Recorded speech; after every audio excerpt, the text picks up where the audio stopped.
Hey, this is Darren with OnRPG. We're wrapping up our day one coverage of PAX East with The Perfect World. And we have Mark Hill, producer of RaiderZ, who's going to give us our first look on the side at the game. The game has some targetless combat and a classless system. It's really going places, so take it away. What can you tell us about it?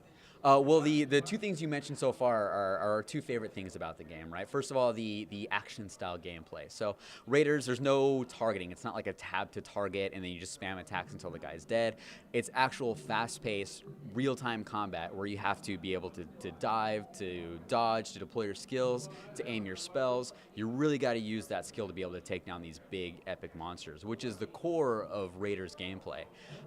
We call it monster hunting style combat. So there are the little mobs, but the main focus of the gameplay is the epic monsters, the bosses.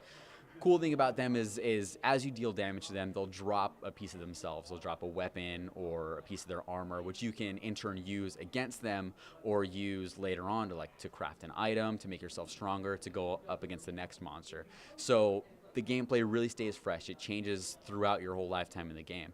Now, the best thing about the game is that it's a truly classless system. You'll choose a job at the very beginning. You'll choose like your base job, which can be either Berserker, Defender, Sorcerer, Cleric, which kind of occupy their traditional MMO roles. However, as you level up, you start to get skill points, and you can put those skill points into the skills of the other classes. So if you want to be a high DPS guy like the Berserker, but also have healing skills, you can absolutely do that. If you want to be the elemental magic dealing guy that can also take a lot of tank damage, you can do that too. So it's really cool. It's really focused on hunting party, team-based gameplay to take down these epic monsters and really kind of get the best loot, the best gear you can possibly get from them.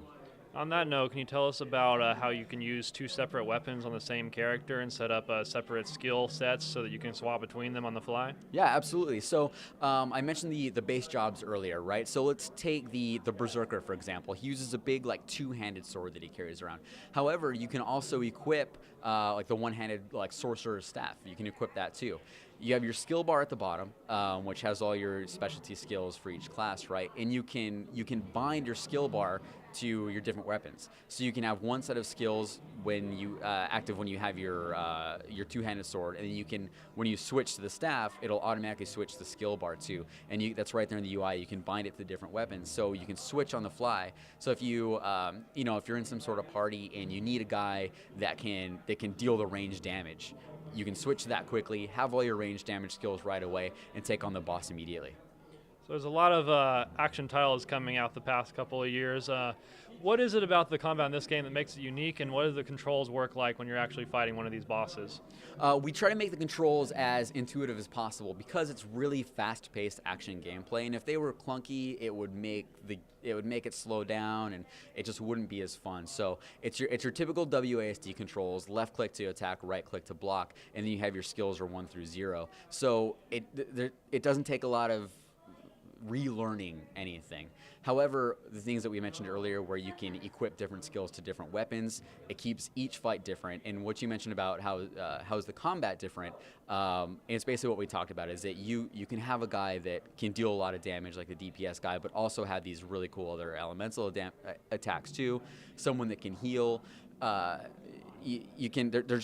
There's a limitless combination of ways to form a party and ways to take on different monsters. Some different monsters take damage differently too. Some are more susceptible to melee damage, right? Some will deal more melee damage.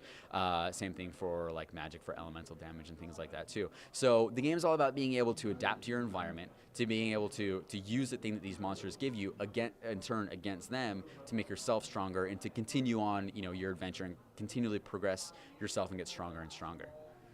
So as most titles under the Perfect World franchise, this is going to be a completely free-to-play game. During the demo a minute ago, you gave me a bit of a preview of what kind of cash shop we can expect. Can you tell us about that?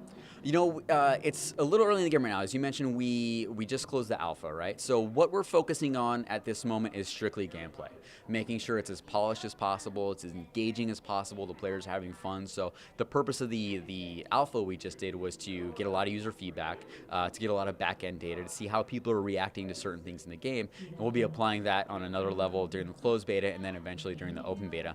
We're not focusing on the cash shop right now. However, the plan is to make every single thing, all the content in the game, free. So we're not going to limit anything anybody has access to, any levels, any content in the game. It'll all be free regardless of paying status. There will be a cash shop. It'll probably be things like cosmetic items, HPMP pots, things like that. But again, that's not even what we're focusing right now. We want the gameplay to be solid. We want the users to come and enjoy it, stick with the game, want to progress through it, and that's what we're going towards right now. Something new in this demo was the mount system. Can you tell us about everything you can do on your mount in this game? Definitely. So, of course, you can have mounts, right? You get them pretty early on in the game, too, so it's not something you have to play for weeks and months to get. So it's really cool. Each mount has their own specific set of attacks, too. So, of course, the one that you played right there has a charge. You can deal damage to anyone you're going through. Different mounts have, like, more specific attacks, like jump attacks, like just all this different stuff, right? And they really help you because they're a lot faster. It's a really, really big world. Vast majority of the gameplay in RaiderZ takes place in the open outer hub world.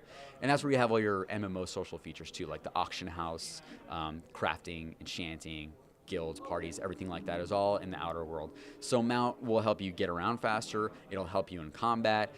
Some of them will even offer some like status boosts, things like that. So there's a lot that a mount can do for you. And what you saw in the demo just now is only the tip of the iceberg for mounts. It's a very creature-based game, so it's got a lot of good ideas. The enemies, the NPCs, everybody in the game really, really designed well, and they all have a really nice, really nice purpose and really nice effect to the game. This genre definitely attracts a certain type of player. The hardcore players usually want to prove themselves by playing a game that requires a much more skill. Right. On that note, what do you have in mind in terms of PvP content? So there's full PvP right now, but it's like right there on the spot PvP. So let's say you and I are in the same server. I'll go up to you and I'll click on you and challenge you to a duel. If you accept it, you and I will just start fighting immediately. We'll just go right out. We don't have to transfer to an arena. We don't have to go to a different subscreen or anything like that. It's just on the spot, right? So we want to keep players in the action, in the fight as much as possible. We don't want them experiencing long loading screens or having to go to all these different menus and stuff. So we want to keep them in, you and me, on the same server. We can fight and do some PvP right there. Should be a lot of people are going to really, really take to the PvP because there's so much gear, there's so much crafting, so many things to be crafted, so many different weapons and different play styles in the game. Players are really going to want to prove to themselves and prove to others, that they're among the strongest in the game.